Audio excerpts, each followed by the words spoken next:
Sophia Bennett stood in her small classroom, carefully arranging colorful alphabet cards on the bulletin board. The afternoon sunlight streamed through the windows, casting warm patterns across the tiny desks where her first-grade students would sit tomorrow morning. At 26 years old, she had finally achieved her dream of becoming a teacher, and every day felt like a gift. Her phone buzzed insistently in her pocket. When she saw her mother's name flashing on the screen, a small flutter of worry crossed her heart. Margaret rarely called during the school day. "Sophia, sweetheart, you need to come home right away." Her mother's voice trembled with an emotion Sophia could not quite identify. It was not fear exactly, but something close to it mixed with strange excitement. What happened? "Is Dad okay?" Sophia grabbed her canvas bag, already heading toward the door. "Everyone is fine, but Richard Harrington is here. He wants to speak with all of us together. It's important." The name Harrington made Sophia pause mid-step. The Harrington family owned half the businesses in town, including the prestigious Harrington Industries where her father Thomas worked as the estate manager. For 30 years, her father had maintained the sprawling Harrington mansion and grounds with quiet dedication.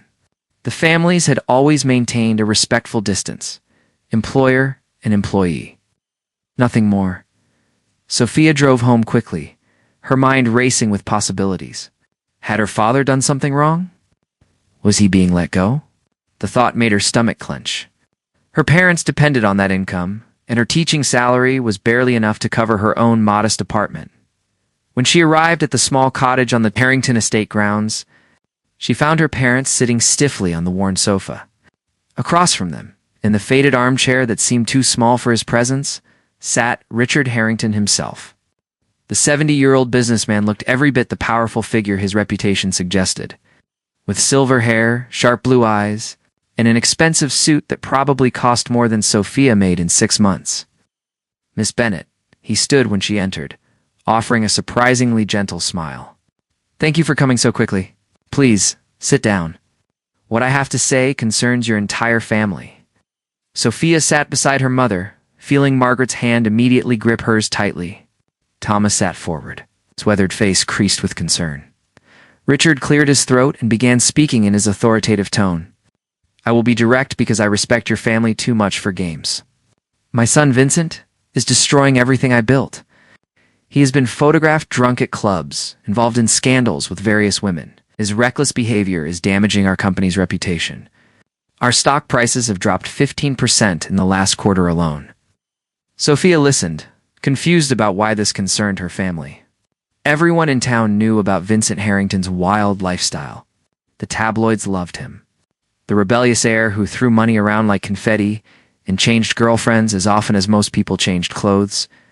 "I've tried everything to make him settle down and take responsibility," Richard continued, his voice hardening.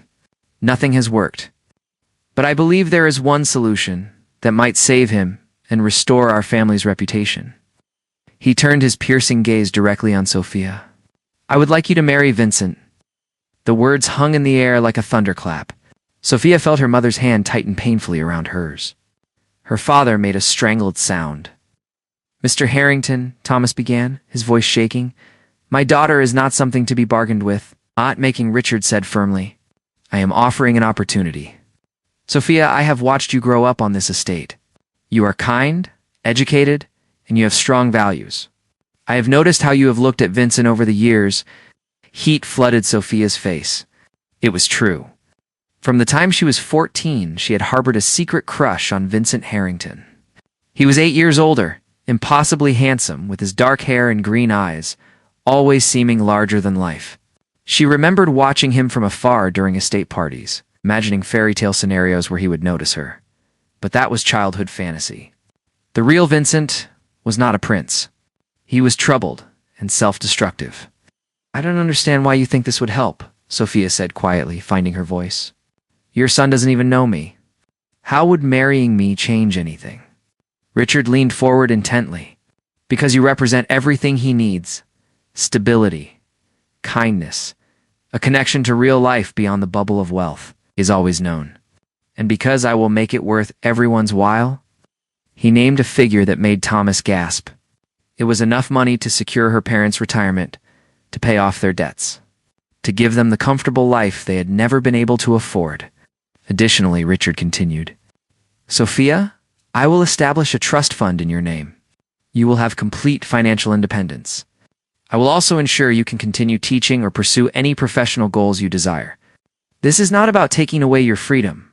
It is about giving my son a chance at redemption and your family's security. This is insane, Sophia whispered, but her heart was pounding. Part of her, the part that had dreamed about Vincent for years, was whispering dangerous possibilities. What if she could help him? What if the boy she had admired from afar was still there somewhere beneath the tabloid headlines? What if this was fate giving her an impossible chance? I need time to think, she managed to say. You have 3 days, Richard said, standing.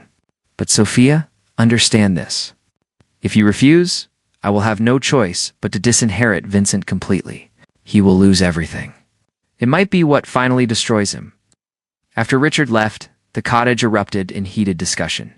Margaret was furious that Richard would even suggest such a thing. Thomas was torn between loyalty to his employer and protection of his daughter. But Sophia sat quietly, her mind spinning. That night, she could not sleep. She researched Vincent Harrington obsessively, reading every article and watching every video. Yes, he was reckless. Yes, he seemed lost. But in some older photos, before the scandals started, she saw glimpses of someone different. Someone who smiled genuinely. Someone who looked almost vulnerable. Her phone rang at midnight. It was Emily Chen, her best friend and fellow teacher. I just heard the craziest rumor from my cousin who works at the Harrington office. Please tell me it's not true. Sophia told her everything. Emily listened without interrupting, then said simply, What does your heart tell you? My heart is confused, Sophia admitted. Part of me wants to help him. Part of me thinks I am being ridiculous. And part of me is terrified. Those are all valid feelings, Emily said gently. But answer me this. If money and family obligation were not factors, would you want to do this? Sophia thought hard. I think I would. I think I want to try. Is that crazy? Maybe a little. Emily laughed softly. But you have always had the biggest heart of anyone I know. If you decide to do this, I will support you. But promise me you will protect yourself too. Do not lose who you are trying to save someone else. 2 days later, Sophia sat across from Richard Harrington in his imposing office at Harrington Industries. I will do it, she said, her voice steady despite her racing heart. But I have conditions. Richard raised an eyebrow. I am listening. Want to meet Vincent first. Really meet him. Talk to him. If he absolutely refuses, I will not force this. And I want it in writing that my parents' jobs and home are secure, regardless of what happens with the marriage. Agreed, Richard said immediately. I will arrange a dinner for tomorrow night. Vincent will be there. The next evening, Sophia dressed carefully in a simple blue dress. Her mother had tried to get her to wear something fancier, but Sophia wanted Vincent to see who she really was, not some dressed-up version. The private dining room at the city's finest restaurant felt too grand, too formal. Sophia arrived first, her palms sweating. Then Vincent walked in, and her breath caught. He was even more handsome in person. But there was something hard in his green eyes, something guarded. He wore an expensive suit carelessly, his dark hair slightly messy. He looked at her without smiling. So you are the solution to all my problems? He said, his voice dripping with sarcasm as he sat down without offering to shake her hand. The good girl who was supposed to fix me? Sophia felt her cheeks burn, but she kept her voice calm. I am not here to fix anyone. Your father asked me to consider marrying you to help your family. I am here to meet you and see if there is any possibility this could work. Vincent laughed, a bitter sound. This is insane. You understand that, right? We are strangers. My father is using you as a pawn in his chess game. Maybe, Sophia agreed, but I am choosing to be here. I could have said no. That seemed to surprise him. He studied her face more carefully. Why did you not say no? Sophia took a breath. Because I have spent my whole life watching people give up on each other too, easily. I have seen students who everyone said were lost causes blossom when someone believed in them.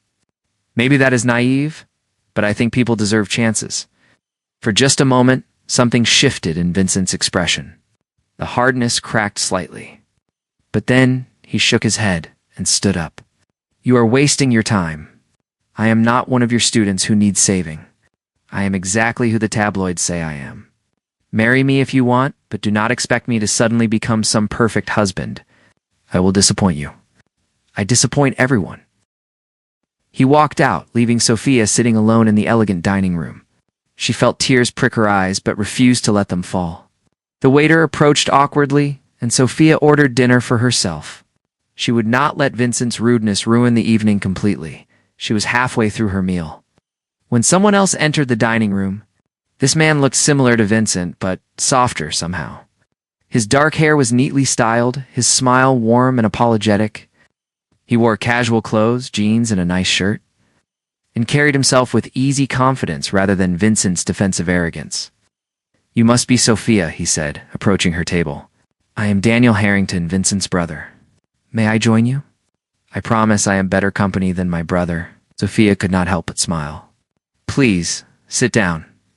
Though, if you are here to apologize for Vincent, you do not need to. His feelings are his own." Daniel sat down, his brown eyes kind. "Actually, I am here because I wanted to meet the woman brave enough to consider taking on my impossible family, and to tell you that Vincent is an idiot." "You are his brother," Sophia said, surprised. "Should you not be defending him?" "I love my brother," Daniel said seriously, "but that does not mean I cannot see his faults clearly. He has been given every advantage in life and has squandered most of them. He pushes away anyone who tries to get close. It is his defense mechanism, but it is destructive." Daniel ordered coffee and stayed to talk with Sophia for over an hour. Unlike Vincent, he asked her questions about herself. He wanted to know about her teaching, her dreams, her favorite books. He made her laugh with stories about growing up as the overlooked second son, while Vincent got all the attention and pressure.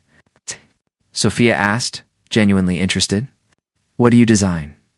"Mainly sustainable housing projects," Daniel said, his face lighting up. "I know it is not as glamorous as running a corporate empire, but I love creating spaces where people can build real lives. Every building should tell a story and serve the people who use it." Sophia found herself relaxing completely. Daniel had such genuine warmth, such authentic passion for his work. By the time they said goodbye, she felt like she had made a real friend.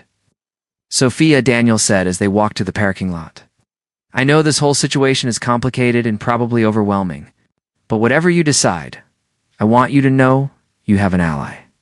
If you need anything, or just need someone to talk to who is not trying to manipulate you, call me."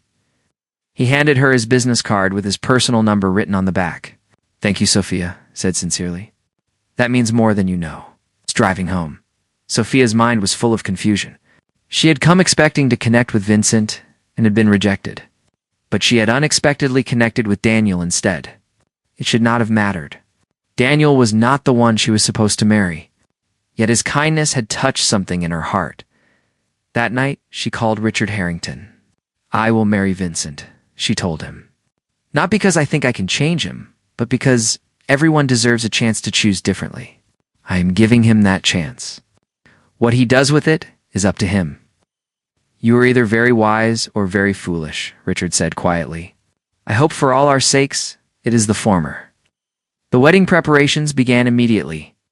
Richard spared no expense, hiring the best planners and designers. Sophia felt swept along in a current she could not control.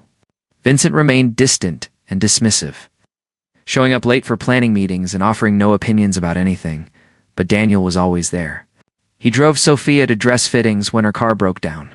He listened when she needed to vent her frustrations. He made her laugh when the stress felt overwhelming. And slowly, dangerously, Sophia began to realize that she looked forward to seeing Daniel more than she looked forward to her wedding day. 3 weeks before the wedding, Sophia had a breakdown.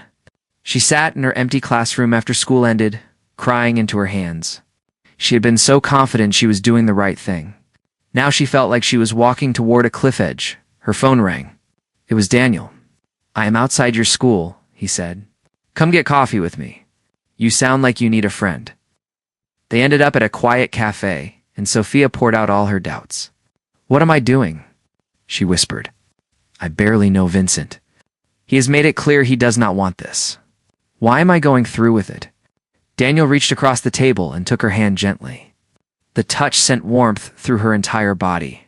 Because you have a good heart and you hope for the best in people, he said softly. Those are wonderful qualities, Sophia. But you also need to protect yourself. You deserve someone who will appreciate everything you are. Their eyes met and held. Sophia felt something shift between them, something dangerous and wonderful, and completely wrong. She pulled her hand back quickly. I should go, she said, standing up too fast. Thank you for the coffee. She practically ran to her car, her heart pounding. She could not be attracted to Daniel. She was about to marry his brother. This was a disaster. The wedding was now 2 weeks away, and Sophia felt like she was living in a dream, or maybe a nightmare. Vincent remained cold and distant. Daniel kept his distance too after that moment at the cafe, probably sensing the same danger she felt. Sophia threw herself into her teaching, finding comfort in the pure joy of her students. But at night, alone in her apartment, doubt consumed her. Then, 1 week before the wedding, everything changed. Vincent showed up drunk at her apartment at midnight, banging on her door. When she opened it, he fell inside, reeking of alcohol. Why are you doing this? He slurred, grabbing her arms. Why do you care what happens to me? You do not even know me. Vincent, you are drunk, Sophia said firmly, trying to guide him to sit down. Let me call someone to take you home, answer the question he demanded, his green eyes bloodshot but intense. Why? Because I think underneath all the anger and self-destruction, there is a person worth knowing, Sophia said honestly. I think you are hurting, and you do not know how to stop. Vincent stared at her, and for the first time she saw real pain in his eyes. I am going to ruin you, he whispered. I ruin everything I touch. You should run while you still can. Then try not to ruin this, Sophia said gently. Try to let someone help you. Vincent pulled away and stumbled out of her apartment without another word. Sophia stood in her doorway, shaking. A week from now, she would marry that broken man. And she had no idea if she was brave or foolish or both. Sophia woke up at 5 a.m. on her wedding day, her stomach churning with anxiety. She had barely slept, tossing and turning through the night, while her mind replayed every moment of the past month. The sun had not yet risen, and her small apartment felt suffocatingly quiet. Her phone buzzed with a text from Emily. I am bringing breakfast and coffee. You are not facing this day on an empty stomach. True to her word, Emily arrived 30 minutes later with fresh croissants and strong coffee. She took one look at Sophia's pale face and pulled her into a tight hug. Are you absolutely sure about this? Emily asked, pulling back to study her friend's expression. Because it is not too late to change your mind. I will drive you to the airport right now if you want to run. Sophia managed a weak smile. I made a commitment. I have to see this through. Commitment to what? Emily pressed. To a man who has barely spoken to you? To a family arrangement that treats you like property? Sophia, you have the kindest heart of anyone I know. But sometimes kindness to others means you are not kind enough to yourself. Before Sophia could respond, her mother Margaret arrived with the hairstylist and makeup artist.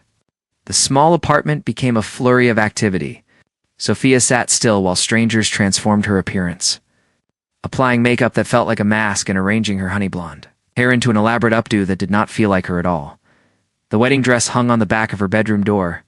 It was beautiful, an ivory gown with delicate lace and tiny pearls sewn into the bodice. Richard Harrington had insisted on the best designer, the most expensive fabric. Looking at it, Sophia felt like she was staring at a costume for a role she was not sure she could play. Dot! You look absolutely beautiful, Margaret said, tears already forming in her eyes as Sophia finally stepped into the dress. My little girl is getting married. Sophia forced herself to smile, but inside she felt hollow. This was nothing like the wedding day she had imagined as a young girl. There was no excited anticipation, no overwhelming joy, just a strange numbness, mixed with dread. The ceremony was scheduled for 3 p.m. at the Grand Harrington estate. When Sophia arrived in the limousine with her parents, she was shocked by the scale of everything. Hundreds of white chairs were arranged in perfect rows on the manicured lawn. Massive flower arrangements in white and cream created a pathway to an elaborate archway where she would take her vows. Photographers were everywhere, and she could see news vans parked discreetly beyond the gates. This is a circus, Thomas muttered, his face tight with concern. Sophia, sweetheart, you can still back out. Your mother and I will support whatever you decide. But it was too late for that. Guests were already arriving, elegant women in designer dresses and powerful men in expensive suits. Sophia recognized politicians, celebrities, and business leaders. This was not a wedding. It was a performance for the elite of society. In the bridal suite, a converted greenhouse at the edge of the property, Sophia waited with her mother and Emily. Through the windows, she could see the guests filling the chairs, chattering and laughing. The photographer kept asking her to smile, to pose, but her face felt frozen. Has anyone seen Vincent? Emily asked the wedding coordinator, a nervous woman with a clipboard who kept checking her watch. He is in the manor with his father, the coordinator said quickly. Everything is on schedule. But Sophia noticed the woman would not meet her eyes. Something was wrong. She could feel it in her bones. At 2:30 there was a sharp knock on the door. Daniel entered, and Sophia's heart skipped. He looked handsome in his dark suit, but his expression was troubled. His brown eyes found hers immediately, and she saw apology there, and something else she could not name. Sophia, can I talk to you alone for a moment? He asked quietly. Margaret and Emily exchanged worried glances, but stepped outside. Daniel closed the door and moved closer, running his hand through his hair in a gesture of frustration. I do not know how to say this, he began, his voice tight. Vincent is having second thoughts. My father is with him now, trying to convince him to go through with the ceremony. I thought you should know before you walk down that aisle. Nice. Sophia felt like she had been punched in the stomach. He is going to leave me at the altar. I do not know what he is going to do, Daniel said honestly. But Sophia, you should not have to stand there and wonder. You should not have to risk that humiliation. Come with me right now. We can leave through the back gate. I will take you anywhere you want to go. For a long moment, Sophia was tempted. It would be so easy to run, to avoid whatever disaster was about to unfold. But something stubborn in her core refused. She had made a choice to be here. She would see it through, whatever happened. No, she said firmly, surprising herself with the strength in her voice. If Vincent wants to reject me, he will have to do it to my face, in front of all these people. I am not running away. Daniel looked at her with something close to awe. You are braver than anyone I have ever met, or more foolish, Sophia said with a bitter smile. I guess we will find out. At 3 o'clock exactly, the music started. The guests fell silent and turned to watch. Sophia took her father's arm, feeling his hand trembling against hers. I am so proud of you, Thomas whispered, no matter what happens. They stepped out of the greenhouse and began the long walk down the flower-lined aisle. Sophia kept her eyes forward, refusing to look at the hundreds of faces watching her. She could hear the whispers starting, the speculation. Everyone knew about Vincent's reputation. They were all waiting to see if this would be another scandal at the altar. Vincent stood, with his back rigid, his face expressionless. He was devastatingly handsome in his tailored suit, his dark hair perfectly styled. But his green eyes were cold when they met hers, and Sophia felt her last thread of hope snap. Thomas placed her hand in Vincent's. His fingers were ice cold and did not squeeze back when she tried to hold on. The officiant, an older man with a kind face, began the traditional words of the ceremony. Sophia barely heard them. She was too focused on Vincent's face, trying to read what he was thinking. His jaw was clenched so tight she could see the muscle jumping. His eyes kept darting to the crowd, then back to her, then away again. If anyone here knows of any reason why this couple should not be joined in marriage, speak now or forever hold your peace, the officiant said. The silence was deafening. Sophia held her breath. This was the moment. This was when Vincent would do it, when he would speak up and end this farce. But he stayed silent. The officiant continued. They made it through the readings, through the blessing, and then came the vows. Vincent Harrington, the officiant said, do you take Sophia Bennett to be your lawfully wedded wife, to have and to hold from this day forward? For better or for worse, for richer or for poorer, in sickness and in health, to love and to cherish, until death do you part. The pause that followed felt like an eternity. Every person in the audience leaned forward slightly. Sophia's heart pounded so hard she thought it might burst from her chest. Vincent's hand tightened painfully around hers. He opened his mouth. Sophia braced herself for rejection. I cannot do this, Vincent said, his voice carrying across the silent crowd. Gasps erupted. Someone screamed. Sophia felt the world tilt sideways. I cannot marry someone I do not love, Vincent continued, his voice getting louder, almost angry. I cannot pretend this is anything other than what it is. A business arrangement. A desperate attempt by my father to control my life. He turned to face the audience, dropping Sophia's hand like it burned him. You all know who I am. You have all read the stories, seen the pictures. I am not husband material. I am not going to suddenly become a responsible, respectable man just because I say some vows. Richard Harrington stood up from his seat in the front row, his face purple with rage. Vincent stopped this immediately, but Vincent ignored him. He looked back at Sophia, and there was genuine pain in his eyes. You seem like a nice person, Sophia. You deserve better than this. Better than me. I am sorry. Then he turned and walked away. Just walked straight down the aisle, through the stunned crowd, disappeared into the manor house. Sophia stood frozen at the altar. The world had gone completely silent in her ears, a ringing emptiness that made everything feel unreal.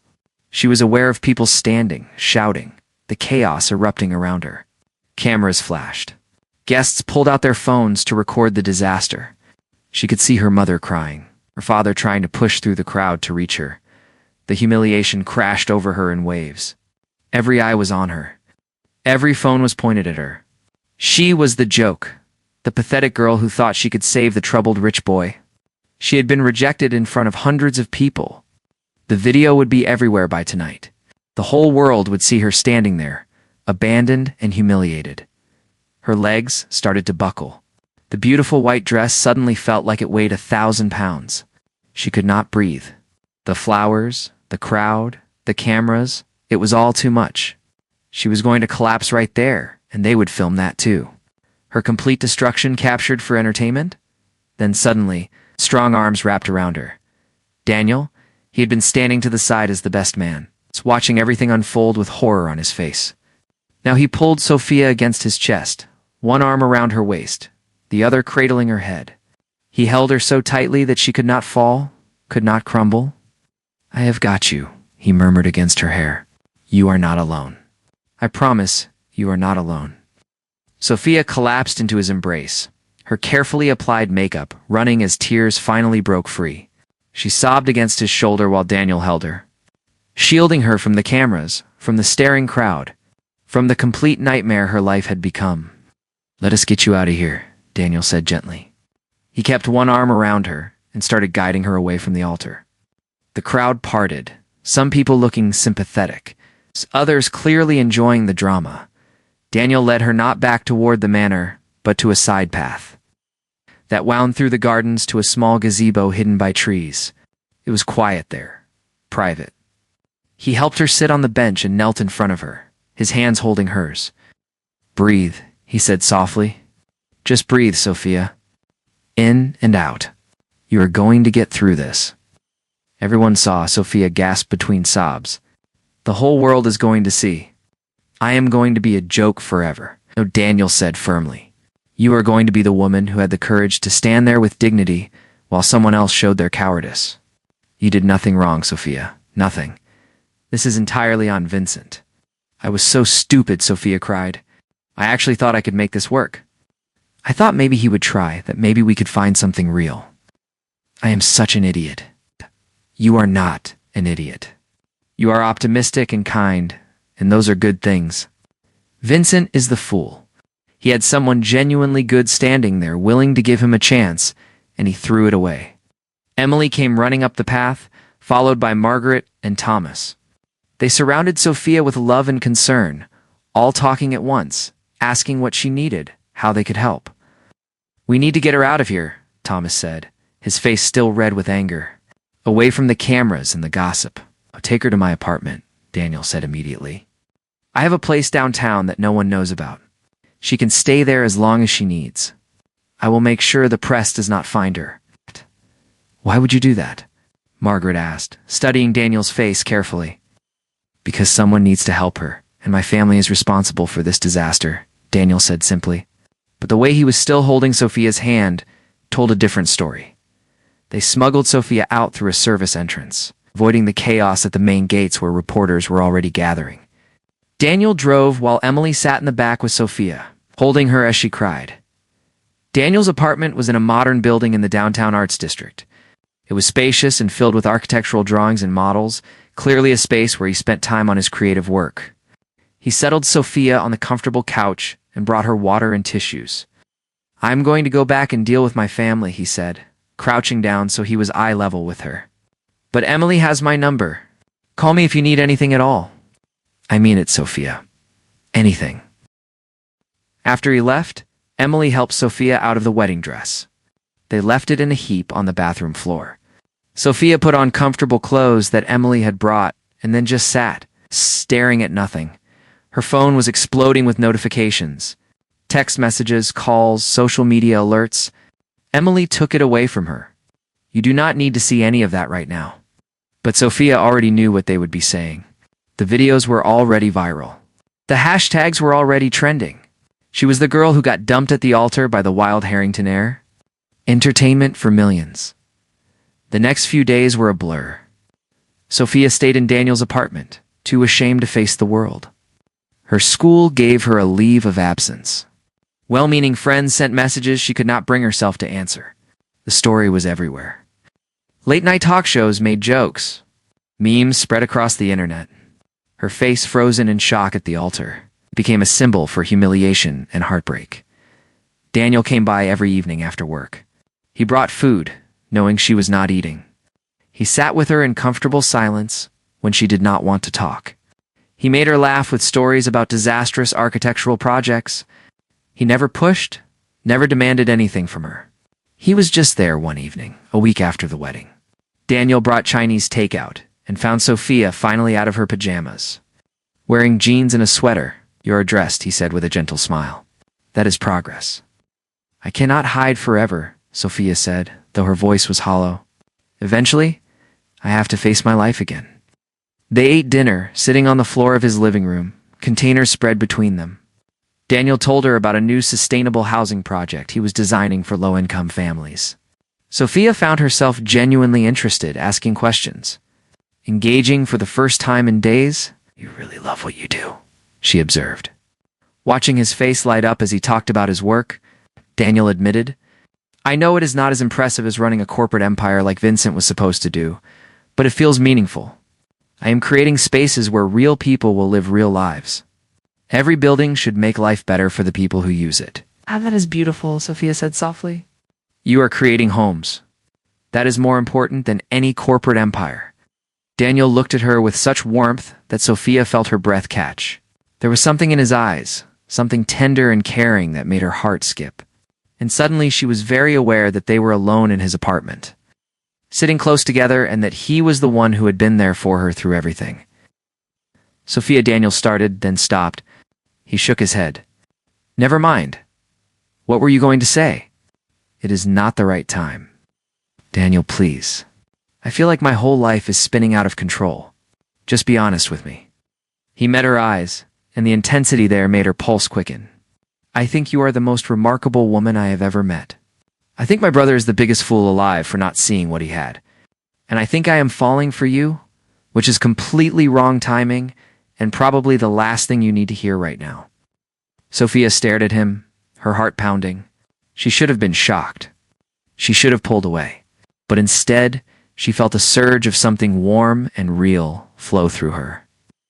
"It is not the last thing I need to hear," she whispered. "It might be exactly what I need to hear.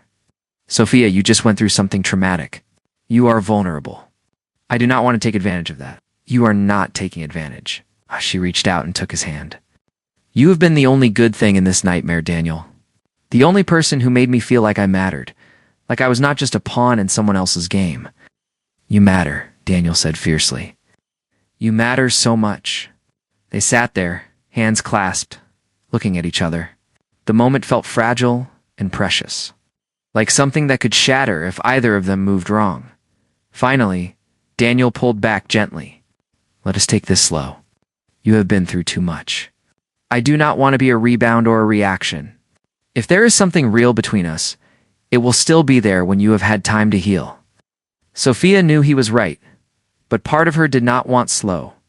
Part of her wanted to grab onto the one good thing in her life and hold tight, but she nodded.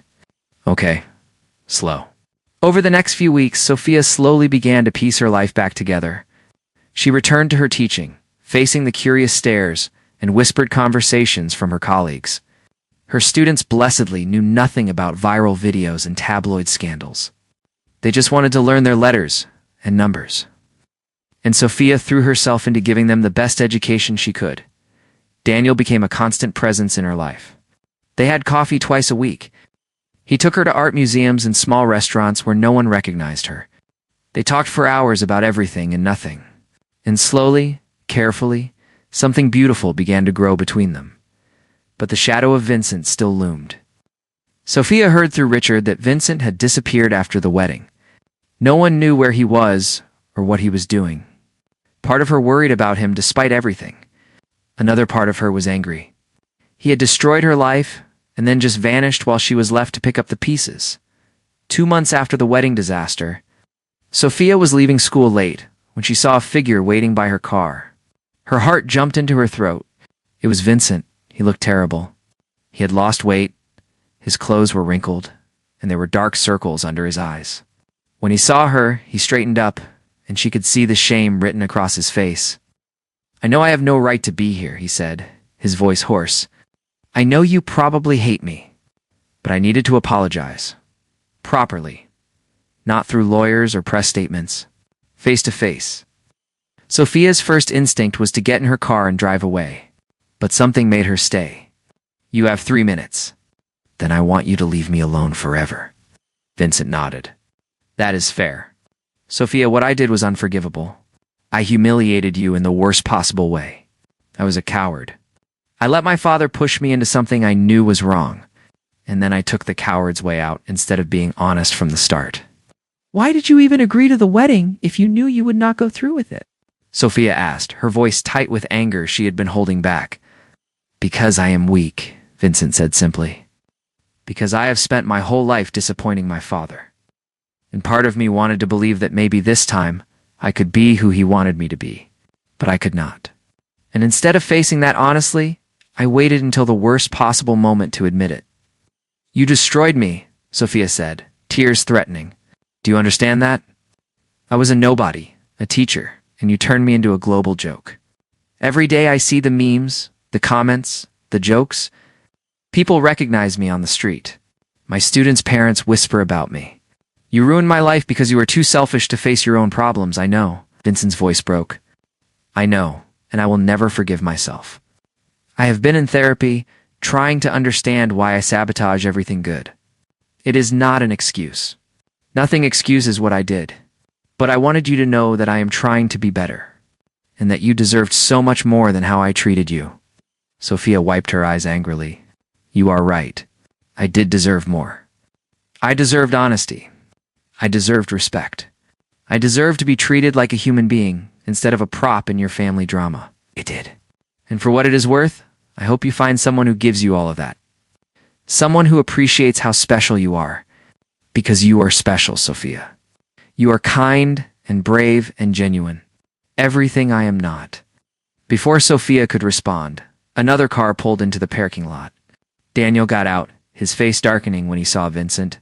He walked quickly to Sophia's side. "Is everything okay here?" Daniel asked, positioning himself slightly in front of Sophia. Vincent looked between them. Something like understanding crossed his face. "You two are together." "That is none of your business," Daniel said coldly. "No, it is not," Vincent agreed. "But I am glad. Sophia deserves someone like you, brother. Someone who will actually be there for her." He looked back at Sophia. "I will leave you alone now. I just needed to say I am sorry. Truly sorry. For everything." He walked away to his car, and Sophia watched him go with mixed emotions. Part of her felt vindicated that he had apologized. Part of her was still angry. And part of her just felt sad for the broken man he was. "Are you okay?" Daniel asked gently, turning her to face him. "I think so," Sophia said. "It was good to hear him apologize, I guess. Closure, maybe. He does not deserve your forgiveness." "Probably not. But holding on to anger was only hurting me." She looked up at Daniel, this man who had been her rock through everything. Can we go somewhere? I do not want to be alone right now. They ended up back at Daniel's apartment. They ordered pizza and watched movies, curled up together on the couch. It felt easy and right being with him. No pressure, no performance. Just two people who genuinely enjoyed each other's company. Sophia, Daniel said, during a quiet moment, the movie forgotten. I know we said slow, but I need you to know something. I am in love with you. Completely, irrevocably in love with you. And I want to build a real relationship with you, if you want that too. Psst. Sophia turned to look at him, her heart so full it felt like it might burst. I want that. I want you, Daniel. Not as a rebound or a reaction. I genuinely love who you are. You make me feel seen and valued. You make me laugh. You make me feel safe. I love you. Daniel kissed her then, soft and sweet and full of promise. It was nothing like the performative, obligatory kiss she would have had with Vincent. This was real. This was right. Spring arrived in the city with an explosion of cherry blossoms and warming sunshine. Sophia stood in her classroom, watching her students work on their art projects with messy enthusiasm. Paint was splattered everywhere, but their faces glowed with creative joy. This was what she loved most about teaching. The pure, unfiltered happiness of children discovering new things. Her phone buzzed with a text from Daniel. Lunch today? I have something exciting to tell you, Sophia smiled. They had been officially together for 4 months now, and every day felt like a gift. Unlike the forced arrangement with Vincent, this relationship had grown naturally, built on genuine friendship and mutual respect. Daniel never made her feel like she had to be anything other than herself. They met at their favorite cafe, small place near the river with outdoor seating.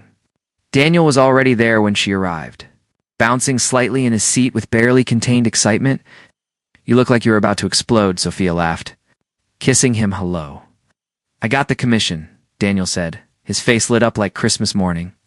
The sustainable housing project I told you about. The city approved my design. We are breaking ground in 2 months. 50 affordable homes designed with green technology and community spaces. Daniel, that is incredible. Sophia grabbed his hands across the table. I am so proud of you. This is your dream coming true. Our dreams, Daniel corrected. Because I was hoping you would help me with part of it.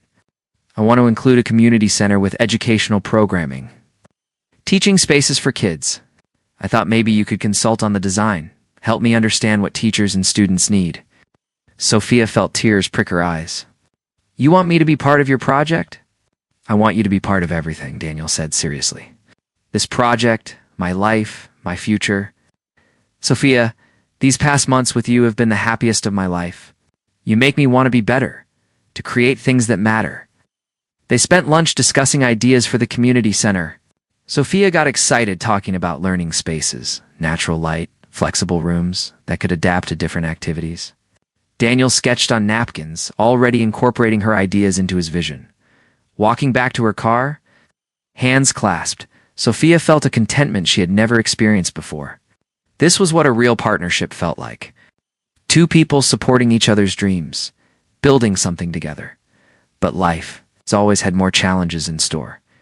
That evening, Sophia received a call from Richard Harrington. She had not spoken to him since the disastrous wedding, and seeing his name on her phone made her stomach clench. Mr. Harrington, she answered cautiously. I owe you an apology, Richard said without preamble. I manipulated you into a terrible situation. I put my company's reputation above your well-being. I treated you like a business transaction instead of a human being. It was wrong. Sophia was so surprised she sat down hard on her couch. I appreciate you saying that. Words are not enough, I know. But I want to make amends. I understand you are an excellent teacher. I would like to fund a scholarship program in your name at your school. Full-ride scholarships for 5 underprivileged students every year, in perpetuity.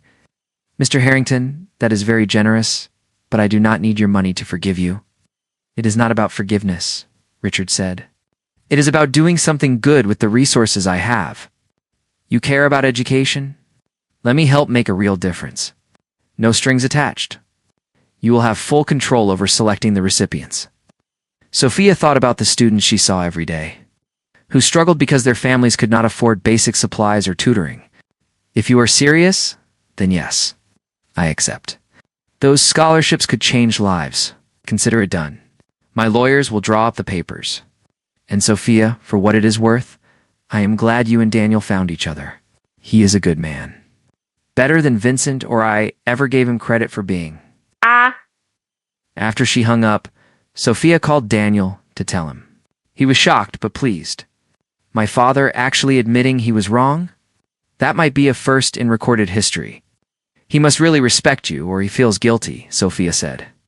Maybe both. Either way, those scholarships are amazing. You are going to change kids' lives. The scholarship announcement made local news. Suddenly, Sophia was in the public eye again, but this time for something positive. Teachers at her school congratulated her. Parents thanked her. The narrative was finally shifting from the girl, who got dumped, to the educator making a difference. But not everyone was happy about her newfound happiness. One afternoon, Sophia was leaving school when a woman approached her in the parking lot. She was expensively dressed, probably in her early 30s, with perfectly styled hair and cold eyes. "You are Sophia Bennett," the woman said. It was not a question. "Can I help you?" "I am Vanessa Wright. I dated Vincent Harrington last year. I just wanted to see for myself what was so special about you that the Harrington men cannot seem to stay away." Sophia felt her guard go up. "I do not know what you mean." Ali? "Everyone knows you are with Daniel now. Moving on pretty quickly, were you not? From one brother to the other. That must be some kind of talent. My personal life is none of your business," Sophia said coldly, trying to move past. But Vanessa blocked her path.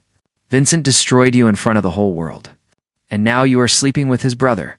What kind of woman does that? Are you trying to work your way through the whole family?" "Back off," Sophia said, anger rising. "You do not know anything about me or my relationships." "I know Vincent called you boring in bed," Vanessa said with a cruel smile. "He told me all about it. He said you were like kissing a statue. That is why he could not go through with the wedding. He just could not face a lifetime of disappointing sex with someone so vanilla." The words hit Sophia like a slap. She had never even kissed Vincent, let alone slept with him. This woman was lying, trying to hurt her. But the words still stung because they played on all her insecurities. "You are pathetic," Sophia said, finding her voice. "Making up lies about someone you do not even know. Whatever you and Vincent had, it is over. And whatever vendetta you have against me, get over it." She pushed past Vanessa and got in her car, hands shaking. She sat there for a moment, breathing hard, before driving away. She did not mention the encounter to Daniel that night, not wanting to give Vanessa's words any more power than they already had. But 2 days later, Vanessa's accusations showed up online. Someone had recorded the parking lot confrontation on their phone, and Vanessa had gone to a gossip blog with her story, claiming Sophia was a manipulative woman who had seduced both Harrington brothers. The article included the edited video that made it look like Sophia had been the aggressive one. The comments section was brutal. The old jokes and memes resurfaced. People who had just started to see her positively now questioned everything again. Was she using Daniel to get revenge on Vincent? Was she a gold digger who had just shifted targets? The speculation was endless and cruel. Daniel was furious. "We are suing her. This is defamation. She made up complete lies about you and Vincent." Wait. "It will just make things worse," Sophia said warily. "The more attention we give it, the bigger the story becomes. I just want it to go away." But Emily had a different idea. "You need to tell your own story. Really tell it. Stop letting other people control the narrative." "How?" "An interview. A real one, with a journalist you trust. Tell the truth about everything. The arranged marriage, Vincent's rejection, falling in love with Daniel. Own your story instead of letting gossip sites own it." Sophia was terrified of the idea, but Emily was right. She was tired of being defined by other people's versions of her life. With Daniel's support, she agreed to a long-form interview with a respected journalist known for fair, thoughtful reporting. The interview took place in Daniel's apartment, a neutral space where Sophia felt safe. The journalist, a woman named Patricia Morgan, was kind but asked hard questions. "People say you moved from one brother to the other very quickly. Patricia said gently. How do you respond to that? Sophia took a breath. I understand why it looks that way. But the truth is, I never had a real relationship with Vincent. I agreed to an arranged marriage because I was young and naive, and I thought I could help someone. Vincent made it clear from the beginning that he did not want to be married. We never even kissed. When he left me at the altar, I was humiliated, yes, but I was not heartbroken over losing him specifically. I was heartbroken over the public rejection, and Daniel. Daniel was a friend first. He helped me through the worst time of my life. He did not have to. He could have stayed out of the family drama. But he showed up day after day, just being present and supportive. What we have now grew naturally out of genuine friendship and mutual respect. There was no manipulation, no revenge plot. Just two people who discovered they had real feelings for each other. Some might say the timing was inappropriate. Some might, Sophia agreed. But grief and recovery do not follow neat timelines. I do not owe anyone an explanation for when